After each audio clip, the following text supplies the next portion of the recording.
Paano pag may lumapit na mga babae din sa'yo, magsiselos ba yung mga asawa mo? Ganyan sitwasyon, may nagkagusto sa akin babae, magugustuhan pa ng mga babae ko yun eh. Hindi sila nasiselos doon? Magugustuhan nila yun. Kasi una, ibig sabihin may nagkagusto sa akin. Ang pangit naman kung yung lalaki mo, wala nagkagusto sa lalaki mo. Diba? Mali yun. Pangalawa, mas gagaan yung trabaho ngayon nila. Kasi nung sila bruha pa lang ang nasa akin, lahat siyang gumagawa. Like, pagdating nga ng gabi, knock-out talaga siya. Kasi luto, linis. Ang unfair naman kay Labruha nun, pas may pumasok na same-same din naman sila ng makukuha. Dapat secure siya sa position niya. Kung may inggit-inggit siya doon, insecure siya, natatakot siyang Kaya pinapaalala ko din, hindi ganyan mag-isip. Dapat secure ka rin sa position mo. Paano pala yun?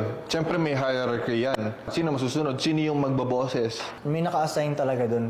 Yung pinakabago siya ang naguhugas eh. Kaya minsan,ag-aasa ko, may bago numarating sa bahay.